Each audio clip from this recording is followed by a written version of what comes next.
Hello, and welcome to another episode of the Uncovering Greatness podcast. Yeah, these are shorter ones, so we can get our message across quick, fast, and in a hurry. Because you guys are lazy, so we want you to consume quickly. I'm joking, you guys are not lazy. My name is Sully. Welcome to the Uncovering Greatness podcast. Today I am here with Barry Mitchell. Barry Mitchell is the lead trainer at Uncovering Greatness. He is also one of the top business development trainers in Africa. You had 100 flights last week, eh? I don't know, I've done about 100 flights this year. For a guy who hates flying, did I over 100 flights? I don't think I could ever do that. I think I calculated in the last 18 months, really, I've done around about 100 flights, which was quite interesting because I said to you last week, I said, I see a lot of people, saying, I'm the number one trainer in Africa, I'm the number one coach in Africa. And the question I often ask is, how often do you actually go into Africa? South Africa by itself is part of Africa, it's not Africa. And it was just...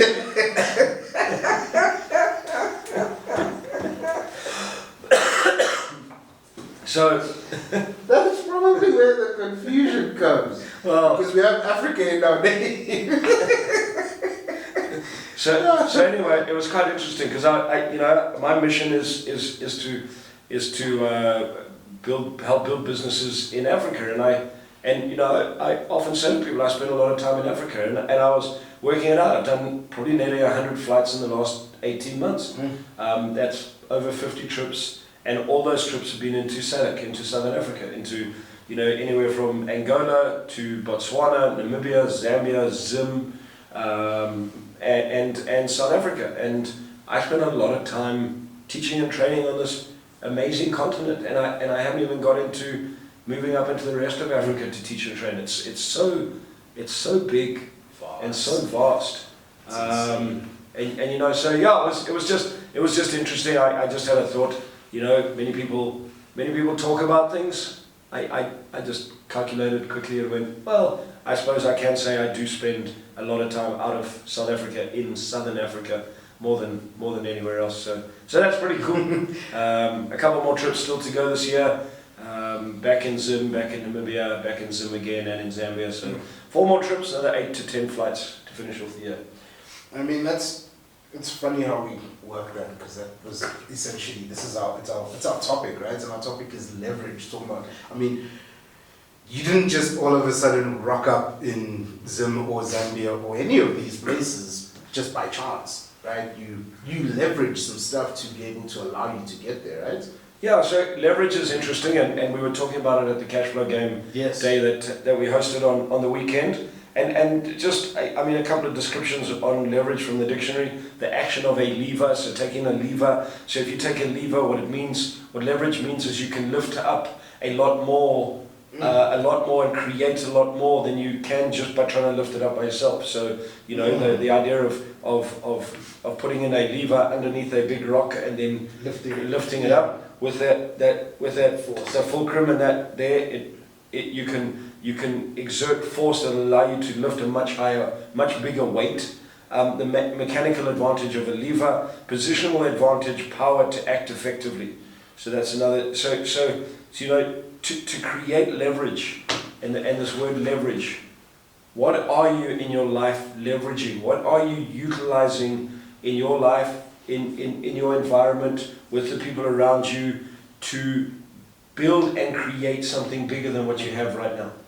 That for me is leverage. What are you using to create leverage? Not the difference between what am I using to serve myself versus what am I using to create and make something bigger. In my world, it's what am I using to create, make something bigger that has a positive effect for more than just myself, for the greatest number of people. What am I creating? So, if, for example, if I've spent 18 years teaching and training Rich Dad methodology, Robert Kiyosaki's methodology. First introduced to it by Blair Singer, then worked a little bit with Robert Kiyosaki and was very blessed in 2017, 2018, 2019 to teach on a number of stages with Robert, to travel to a number of countries around the world with Robert, to develop a program called Awaken Your Financial Genius with Robert. Now, I can leverage that in a number of ways. I can leverage that by having a photograph taken saying, oh, look at me and my buddy Robert. Okay, well, that's one way to create leverage. But it also may not be the entire truth, me and my buddy. No, I know Robert very well. When Robert comes to South Africa, I have lunch with him. But it's what leverage, when I look at leverage, I go back and I go, okay, what's my mission?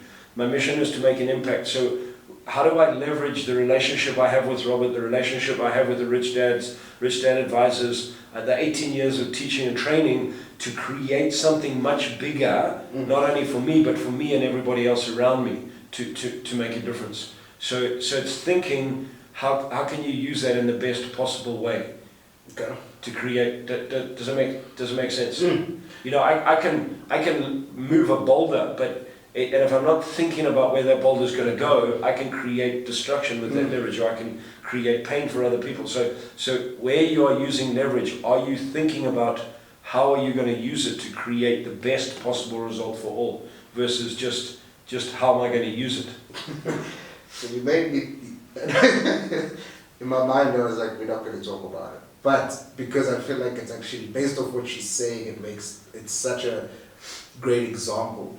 So if you look at the US election that just went by, the Democrats tried to leverage celebrity, right? Yeah, so they utilize celebrities and try to utilize the celebrities' endorsement to leverage votes, to create more influence, and to utilize that to create more influence. Yeah. Donald Trump didn't. Donald Trump went the other way around. He didn't necessarily go with celebrities. He went with business people. He went with Vivek Ramaswamy. He went with Elon Musk. Those type of people. I mean, I feel like, but that was more so like they went to him, right? So they had a relationship with them already, but it was almost as if they were authentically using who they were to leverage themselves to assist him in terms of the election, if that makes sense. Yeah, so if you take RFK, so RFK was running on his own ticket to become president, and then he pulled out of the race and then joined up and teamed up with Donald Trump. And RFK could see that if Donald Trump got into power, RFK could leverage Donald Trump's position to be able to further his mission, which is be able to sort out obesity and health and all that sort of stuff. So helping more people. In that case, RFK had to weigh up agreements, disagreements, what he wanted in order to go, okay, where does the biggest opportunity lie? And my belief for him, because I quite like RFK, many people, like everybody, we all have differences of opinions and that, but I quite like him, and he's very clear on what he stands for. So when I look at that, I go, well, he was prepared to drop running as an independent, to take on some stuff that he may or may not agree with, in order to be able to create leverage to achieve a mission that is way more important to him than anything else. So that's creating leverage. You know, in terms of making money. Yeah. What are you using to leverage? So you get a bond, you pay off your bond, and you have access to, let's say, R500,000 rand. Well, you can touch that money, or you can never touch that money if you don't want to. That's great, but it won't create anything for you. It just means you won't go into more debt. Okay. Or you can go draw that R500,000 and go spend it. I don't know, spend it on a new car and on a holiday and all that sort of stuff. Okay, well, that won't create a lot of leverage, because it won't create a lot of expansion out of that 500. You won't create a lot more mass and a lot more movement. Whereas you could take that 500, put it into product, for example. Yeah. Go sell that product, double that money. Take that 500, pay off so you're now debt free. Then take that 500 and put it into a couple of properties. And now you have, let's say, 5 properties that pay you $3,000 a month. Now what you've created by utilizing, by leveraging the 500, you'll be able to create a lot more than just that 500. Now what you've done is utilized, leveraged 500, paid off the 500, no longer in debt, own 5 properties, of which you get 15 grand a month coming into your pocket every month. So in 10 years' time, you've leveraged that to create 1.5 million rand in a 10-year space. Does that make sense? Yeah. So what are you using to create something bigger for yourself and those people around you, rather than just to have something? So would you say that's leveraging debt? Well, so yeah, there you leveraged the debt, because you could have utilized that debt for anything. You could have spent it. Yeah. Okay, you would have been 500k in debt, then you had to go find a way to pay it off. So that's bad. Okay. So before you continue, so that's bad debt. Well, yeah. So then you would have created consumer debt. Okay. Consumer or expenditure debt. Mm-hmm. So now you're just using it to spend, but you're still in debt. Mm. So you go buy 500,000 worth of stuff, nice clothes, I don't know, new car, whatever, go on a holiday, but then you're going to spend the next 10 years paying off that 500,000. Mm-hmm. Okay, so you haven't created any leverage. Mm-hmm. You've actually gone backwards. You've used 500 and now you have incurred a cost every month that you didn't have. Got you. Okay, whereas if you didn't use it, you haven't leveraged anything and it's not costing you anything, so you're just neutral. Yeah. Whereas when you leverage it, you take it and you use that 500 to make more for you, to create more. And in today's society, I believe people struggle with that because we just I just call it, and I love this saying, and it exists in many African communities. People just like eating stuff. They get money, they eat it.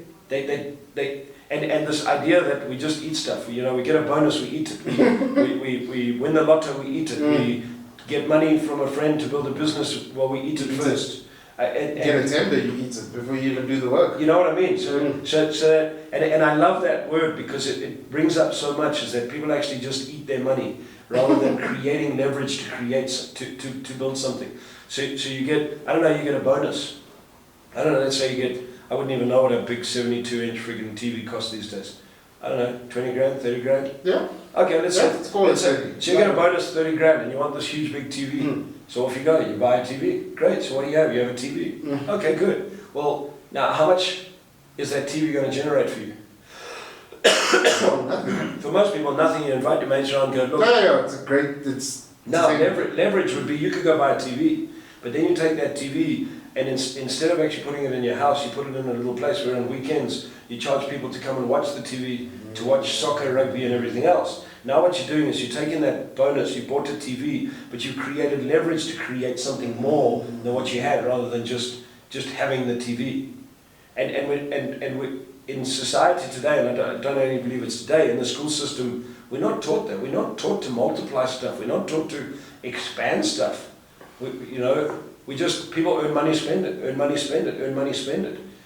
When were you taught, Suli, take that money and multiply it? So you learn multiplication, but who taught you how to multiply money? No, Suli, not take your first salary, and instead of spending it all, what do they say? Save it. Okay, good, save it. Well, you're not creating leverage if you're saving money because you're going backwards. You get 5% interest a year and the bank charges you, 10% to keep your money, and then there's inflation and you're going backwards. So you're not creating any leverage. You're not, so if you go back to the definition of leverage. So if you go back to is the actionable lever, so positional advantage or power to act effectively. So effective, when I go to act effectively, what it means in my world is I create something bigger than what I had. Okay, I create something bigger than what I had. The mechanical advantage of a lever. So if I get mechanical advantage, I'm moving or creating more than I had, rather than just using it. So great. So now you take your salary. Well, take half of it and go buy something and sell it.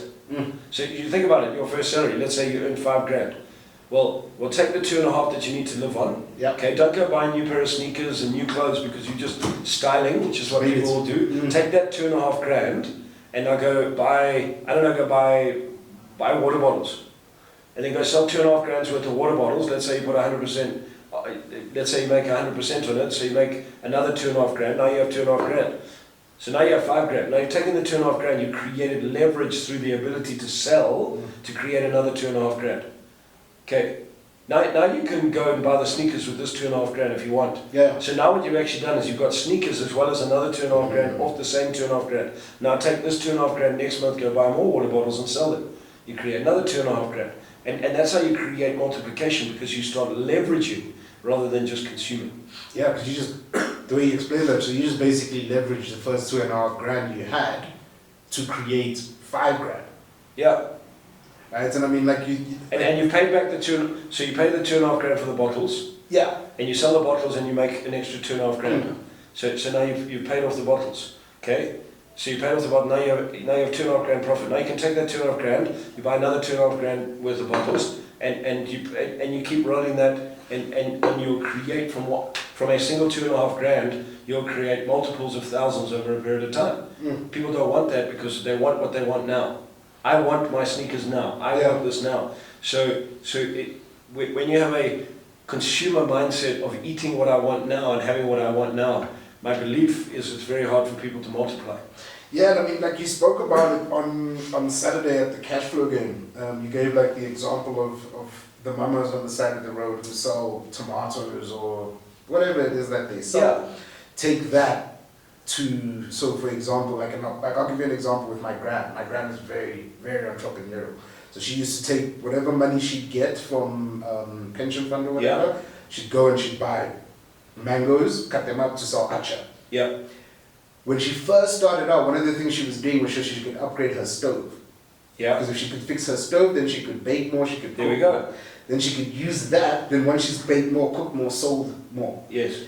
And I watched her teach that to a lady who was basically like renting a little small section of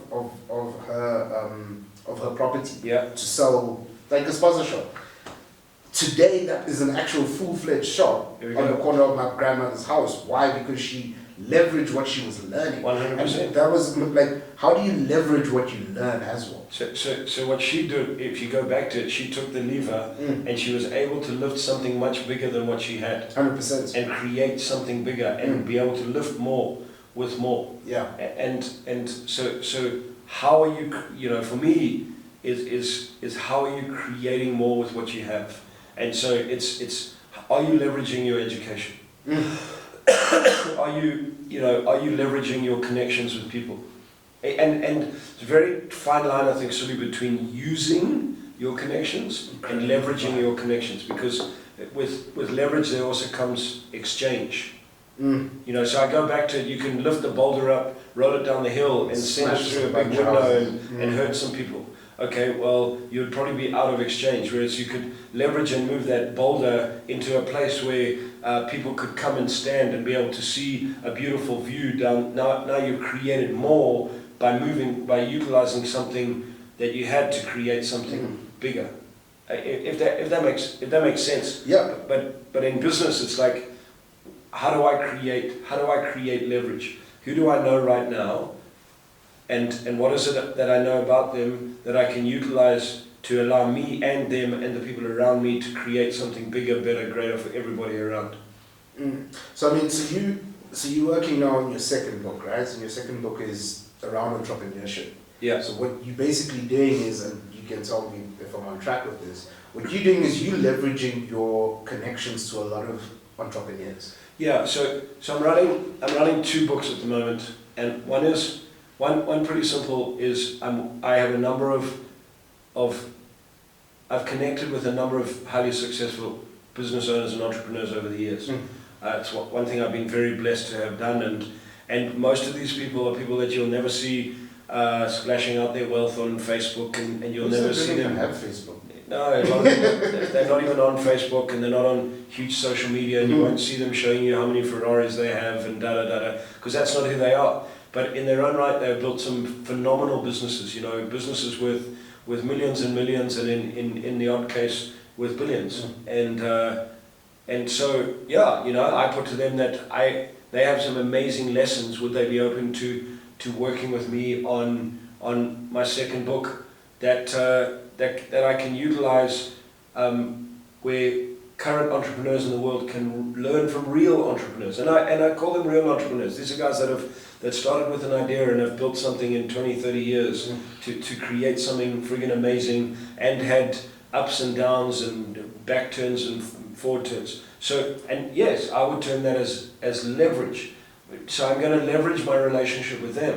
What I have to make sure is that when I leverage it and I create something bigger and better for myself, they're also in exchange, and they feel as they got something bigger and better for themselves. Does that make sense?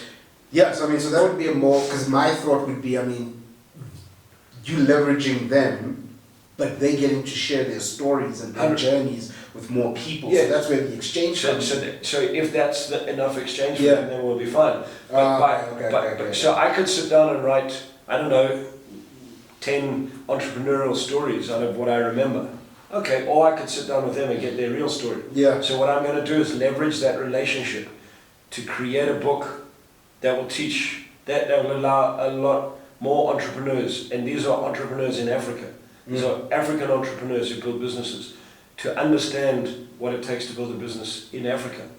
And that, so I will leverage that relationship. Gotcha. Does that make sense? So yeah, so this idea of who do you know, what do you have, and how can you use it to lift up and create more? Use it as that lever to create more, you know, and ensure that you stay in exchange. Ensure that the delivery for everybody is fair and equitable, you know, because there's, we can always use it to get out of exchange. Yeah. You know, and you know, it's like people get ideas from people, they utilize that idea to build a business, and then that person that they got the idea from gets nothing out of it. Okay, that's out of exchange. So yeah, this, you know, leverage, creating, and the ability to be able to be able to move more and create more with what you have, and a lot of people, I think in our society today, Suli, that's one of the biggest things. People don't think they have enough. You know, when I speak to people, you know, you're going to come on my Sales Explosion program, it's 6,000 Rand. Some people will say, I don't have any money. Well, how long are you going to take not to have money? No, when I get money, they're not going to get money. So for me, an example of leverage would be, okay, who do I know that can allow me, that can loan me the money so that I can go to the course, so I can learn how to sell, so that I can make money and pay them back? Yeah. Okay, good. So that when I pay them back, I have the skills I need to keep going. Now, that would be leverage. Okay, so I know Suli, but I need to go on this course. I'm friggin' broke at the moment. I want to learn how to sell. I know that if I learn how to sell, I can do A, B, and C. Can I borrow 6 grand off you? Yes, you can. I'll pay you in 6 months. How does that sound? And I'll pay you 10% interest. So I'll pay you 6.5 grand in 6 months. I'll pay you $650 a month. How does that sound? I borrow the money, off I go. I then go to that course, and I utilize what I learn in that course to create something much bigger than what I had. Yeah. Okay, to create something much bigger than what I had, and go from there. You know, if I was sitting in that course, real leverage would be, I'm in a course, I'm learning from this guy called Barry Mitchell. I'm loving this friggin' course. Who else do I know that could come in this course? Oh great. Now I phoned 10 of my mates. I closed 5 of them into a course for 6 grand each. Go to Barry and say, Barry, I've got 5 people that want to buy a course for 6 grand.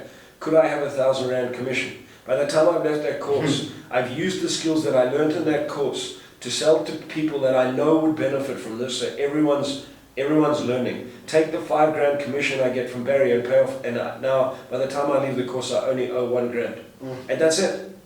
And that for me is leverage. I've created something much bigger than I could see, but most people can't see that because the only thing that they can see is what they don't have.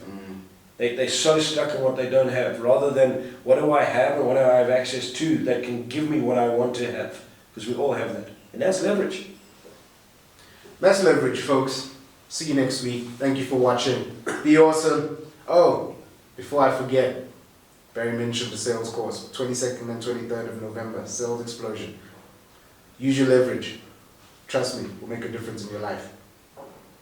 Bye guys.